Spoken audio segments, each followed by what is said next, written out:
Water in America, I mean, it's well known that it's full of atrazine. It's literally the #1 contaminant of water, of drinking water in this country. Sorry, atrazine is a weed killer. It's the second most used herbicide in And North it's America. illegal in Europe. It's illegal in Europe. It's illegal in Europe. They allow 0 in the drinking water in Europe. And this is because it disrupts your hormones so dramatically. Right. But again, it's the second most used in North America, and it's the #1 contaminant in drinking water, especially in rural areas in the country where there's a lot of farms. And so you have to filter your drinking water. I mean, I know we're going to talk about solutions later, but you have to filter your drinking water in America. You shouldn't just drink it out of the tap. A lot of people do. It's always mind-blowing to me that people are drinking their tap water without filtering it. Especially here in Florida, we're told that, drinking out of tap water is safe. Oh, yeah?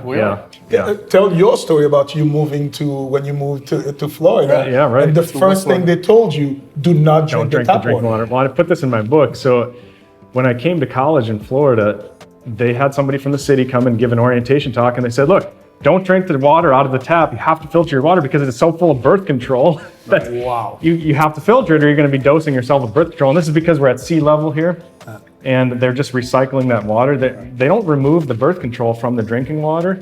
Women are peeing it out, they're urinating it out. It goes into the water supply, and they're good at killing viruses, they're good at killing bacteria, but they're not good at filtering out those hormones. Right. So they just keep concentrating them in the water, and it keeps coming back up. So yeah, you have to filter your drinking water. And plastics too, don't store your water in plastic. Again, we mentioned BPA. There used to be a big problem with BPA, but now a lot of plastics are BPA free. But as an alternative, they've switched to BPS, bisphenol S. And honestly, if they make that illegal, they make it BPF. And they can make BPAF. They can literally do a whole alphabet of BP chemicals, bisphenol chemicals, and they're all just as bad, if not worse, than BPA in terms of acting like estrogen. Worse. They're at least as bad. So that's just BPA because they have phthalates too. So even if they got bisphenol-free plastics, they've got phthalates, right? And phthalates a whole category of chemicals, not just one chemical. And those phthalates are acting like estrogen also, and they're just as bad as BPA. And so plastics you have to be very careful with. You said something really key in your book, kind of to bring this home to our viewers in a layman's terms. Phthalates are those compounds in plastic that make it more pliable and clear. Yep. So, as a consumer, if you see kind of like a cloudy bottle and you see a nice crystal clean bottle, you will usually tend to go for the clean one, just as a human nature, but it's that bottle that has the most toxic amount of phthalates, and we're drinking plastic, right? Exactly. And we'll talk a lot about the health issues from all of these chemicals coming up soon, because I know there's going to be people that say, oh, it's not that big of a deal, right? Like those are very low doses. So we'll talk about that. But I want to wait to get there because I want to talk about all these chemicals first. And one thing I want to add, again, it's very simplistically, when you take those exogenous, those xenoestrogens, my wife mentioned something to me, it made sense. She's like, well, especially for us women who get to premenopause, they tell us we need more estrogen. So it's fine to get my estrogen from soy, right? It's fine if I drink the water, there's a little bit. No, because what happens, the levels first are really high. Although we're thinking, when we say high, it's nanogram per deciliter. So it's a tiny amount if it's just outside of the range. And because they are not endogenous, it's not made by you, they act on the receptors completely differently. And it messes up. So you put a really good quote in your book. If you artificially activate the estrogen receptors, you can basically guarantee that poor health will happen. This is powerful. Yeah. This is And very just to powerful. be clear, what is atrazine and what is it used for? Because I don't think we mentioned that. Oh yeah, well atrazine is a herbicide. It's a weed killer. Right. Farmers spray it on their fields. It's designed to last a long time, by the way. It's designed to biopersist. It's designed not to break down, and it leaches through the groundwater into the drinking water. But what's it used for? For like grains, they spray it on grains. Weed killer, Like corn. glyphosate, Roundup. Everybody who has Roundup at home, go to your garage. Look if you have Roundup. Throw it away. Stop using those things. Because exactly, so let's go over a few examples. The study of the frogs, the chemical castration of frogs due to atrazine. Yeah, atrazine. Well, yeah, so the frog study. So first of all, they took male frogs, they put them in water, 200 nanograms per deciliter of water of atrazine in the water. 200, okay? Just remember the number 200. Right.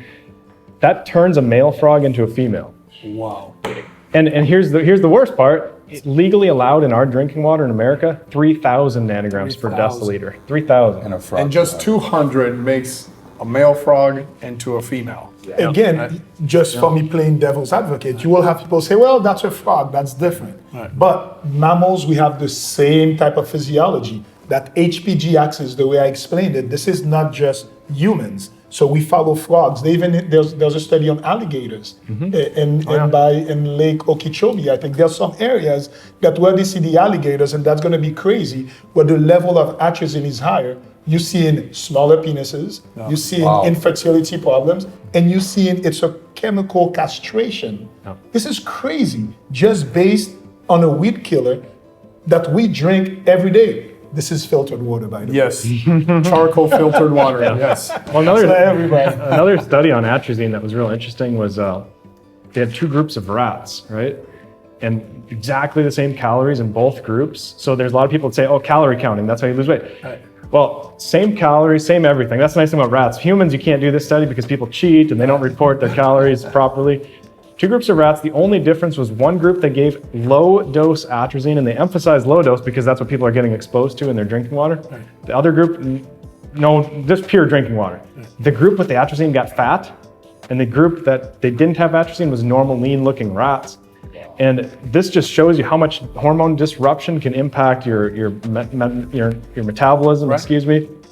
You know, like just in general, your hormones, you know, like. And this is, this is one of the things. I mean, I don't know, and for our watchers, I think the statistic came out just recently. 2 out of 3 Americans are considered obese now. Oh yeah, right? It's over 40. That's and just one of these things is our drinking water. Just one. Just one. Yeah. Right, and we're going to talk about the cumulative effect of these things, not only our water, our food, and the care products and stuff, but this is an area of important discussion as we'll get deeper into the studies and Doc and.